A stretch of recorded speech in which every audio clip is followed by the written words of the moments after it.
Coach Kelly, congratulations. Thank on you. the regular season title, I guess, and get to host. You want to give us a comment about the game, and then we'll take some questions. Well, the first thing, let me say, I want to say that Tyson Helton and his team were very well prepared. They got a really good football team. He is a very good football coach. They got really good players. We knew that. We knew it was going to be a tough game and a competitive game. And you got to say a lot about this conference. I mean, I just can't say enough about Commissioner McLeod, what she's done to, even when teams leave, to be able to bring teams in here that are so competitive. And, you can argue about best conferences and all that stuff, but I'll guarantee you we got as competitive a conference as anybody in the country. So, but the game, we did some really good things in all three phases, and we did some really bad things in all three phases. But the name of the game is that there's a reason why you play 60 minutes, and you play the full 60 minutes. And one of the emphasis that we have is the first and the last 2 minutes of each half. And you can win those 8 minutes and honestly play like crap but if you play those good, then you got a chance to win the game. Our offensive coach is an incredible job. Coach Trickett called an unbelievable game. Our defensive coaches, I mentioned it down there in the locker room. I mean, in 35 years of coaching, that might be some of the best adjustments at halftime that I've ever seen. And all of our defensive coaches, Brian Williams and his staff, did a great job. We had, in the kicking game, we had, gave up a block field goal there, which was, actually, Caden knows I didn't kick one a couple weeks ago just because of worrying about that. You worry about getting one blocked in that situation. And, but we hit it when we needed it.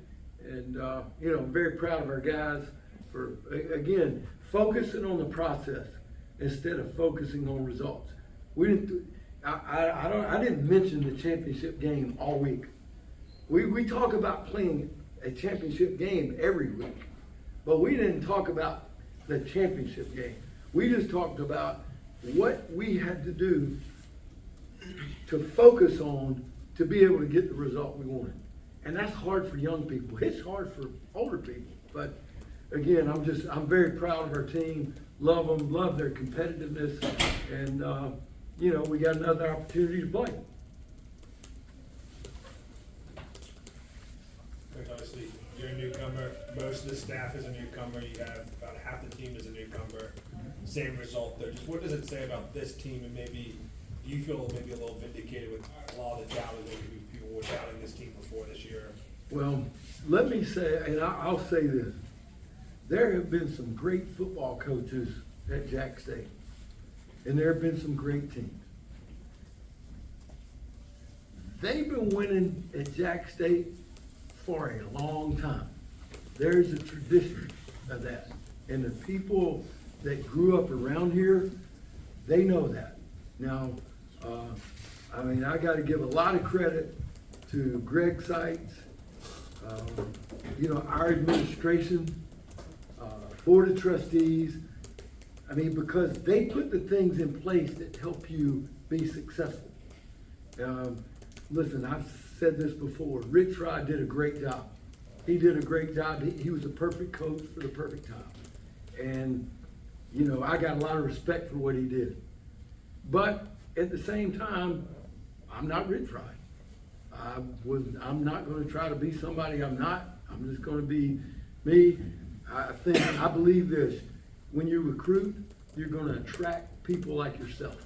You're going to attract what you are, not what you want. And the guys that decided to stay here, like this one right here, he believes in the same characteristics and the same work ethic that our staff believes in. So, again, people are going to doubt you and all that. But again, you got to go out and execute. That's what the game's about. Whether they talk good about you or bad about you, you got to execute. Malcolm, pull up a chair and join us here. Come on. Mark, and then we'll go Thomas. Coach, Garrison just seems to be such a fun personality. What is it about him that allows him to succeed in those really tight moments? I don't know. I mean, the first time I ever chewed his ass out, I talked to him like, I talked to Malcolm, or I talked to Caden. I mean, it's the truth. And then the first time I did it in the team meeting, he wasn't fazed by it. I mean, not a bit. And I'm like, this guy's got something about him. But he's got a good personality. Teammates love him. He's got some toughness about him. I just, I trust him. I can tell you that. And Caden, could you talk about that, especially like Coach was talking about the end of the first half, being able to cut it down and what that meant going forward? Yeah, I mean, he's preached on it ever since he got here. I remember sitting in there and having a meeting with him, and he told me all of his philosophy. Everything that he says is true, 100%. We put a big emphasis on starting fast and finishing. And, we've struggled with that at times, but I feel like we've gotten better and really learned how to start fast, speaking for the offense. But I mean, when you can go into those halves and, like when you do a 2-minute drill at the end of the half, that just kind of sets a tone for the second half. So it's so important, and we put an emphasis on it in practice. So it's really nothing new for us. It's just execution. Thomas? I mean, Ken, you've been a part of this team since the transition, from the start of that, and building into what it is today. You guys have, since the transition to FBS, you guys have been just on a tear. It seems like just what's been a part of being a part of this moment, and then also just that journey of watching this program grow into what it is today with the stadium and the wins, obviously. Yeah, obviously it's been pretty. There he is. You heard him. Speaking of the devil appeared. Obviously, it's been pretty cool to see like Jax State. I remember when we were in the old locker room, wooden locker rooms, and it was a grind. And then going through different coaches and stuff really didn't change anything for me. I really trust what Coach Kelly says, but overall, it's just been a really cool experience to see how Jax State has become what it has become. Joe? You mentioned adjustments that were made at halftime. What can you give us a sense of what that was? Yeah, we were doing some things defensively, and I agreed with some of the stuff that we were going to do in the first half. We had felt like there was one team that had played them that had given them a lot of problems. We, gave them a different look.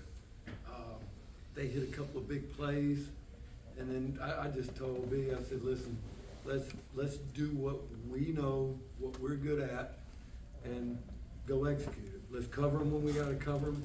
Let's blitz them when we got to blitz them, and we went back to what we've been doing.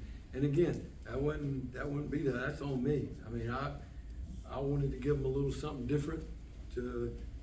Listen, I've worked with Tyson, and I know him, and he's good at, if you do this in these situations, he's going to find it. And so I wanted to give him a little bit something different.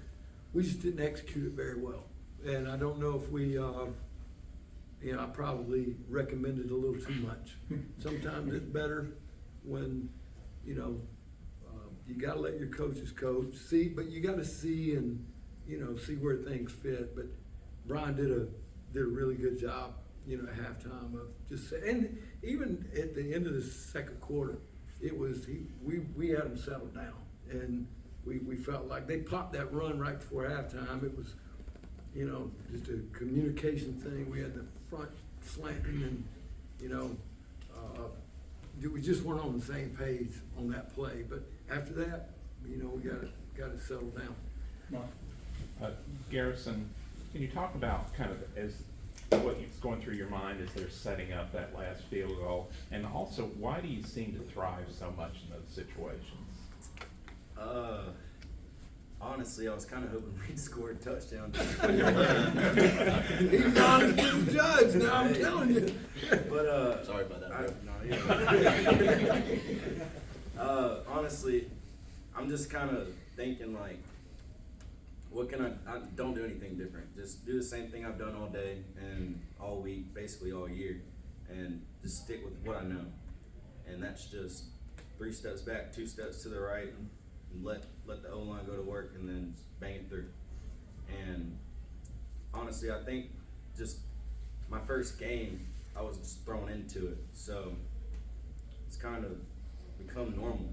And Coach Kelly puts us in that situation every week, and that's our normal. So I think just having that atmosphere at practice and just knowing that team's got my back and I got their back, it just kind of puts me at ease. Oh, you got another? Sure. Okay. Coach Kelly has told the story about him chewing you out in practice, or excuse me, in a team meeting, but you handled it the way he wanted you to handle it. What were you thinking when that happened? That I couldn't sit up any straighter.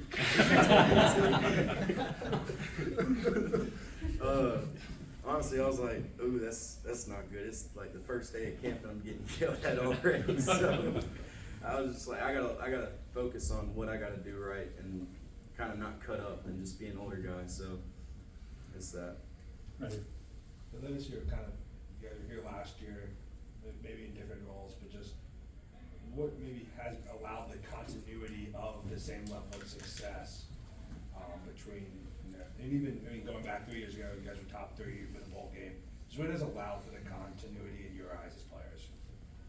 I feel like just putting trust in each other. You know, whenever you got a bunch of guys leaving and a bunch of guys coming in, you know, we all trusted each other. We all knew our skill set and what we could do. So, I mean, I know the defense has my back. I put them in a bad situation today, and, you know, they put me in some good situations. It's just, I feel like we trust each other.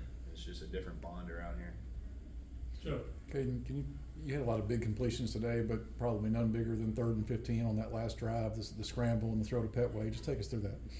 I was dropping back, saw that they were all bailing out, and I knew that, you know, watching film, that they like to rush hard, and they like to give me a bunch of rush lanes and stuff like that. So I knew if I didn't have it 1, 2, 3, I could get outside and try to make something happen. And Petway did a great job. I give him all the credit. He tried to beat him over the top, and dude was bailing so hard, and he saw scramble drill, and he knows if he's deep, he's coming back to me. And, you know, just put it on the sideline, give him an easy catchable ball, and he caught it, and he did his job. And let me say too, I want to add on to that, if you don't mind, Michael Petway, I mean, what an incredible story. Guy's he's been with 3 coaches here. Yeah. And, I mean, had a cracked kneecap. I mean, he could easily tapped out. Easily just said, you know what, I don't want to do this. I mean, he was a captain today, and one of the biggest plays of the season, he helps contribute to just because he stuck to it. I mean, I learned this from, you know, Lauren White. Work hard, stick to it, use common sense, and usually everything works. Got time for one more question? Go ahead, Thomas. Malcolm, the secondary's been really good in the last few weeks. Just can you talk about the improvements and just also just being in the Conference USA Championship and hosting that? Just talk about that, especially since you were here last year as well. Oh yeah, we got a couple guys in there who everybody trusts everybody. We got a couple guys, young guy Mark Wood who's coming up. Guys say just trust, so just coming in, just getting the game plan, just executing it basically. Just put us in a position, just trust everybody, know where everybody gonna be at. Just how's it feel to be in the Conference Championship game for you? Hey, every season is like a grind. And when Coach got here, he said, hey, you want to embrace the grind. So it's just something that I think that we just tunnel vision on, just embracing the grind, and he got us here. Just took every game to championship week, so. All right. And Garrison, by the way, he moved into tied for second place on the career field goals made list at Jax State. Wow. Tied for David, Griffin Thomas, Slade Stinnett, and Cade Stinnett. So at 36 Really? now. Yeah. That, Congrats. There you go. All right. Thanks, guys. Appreciate it. Stay calm.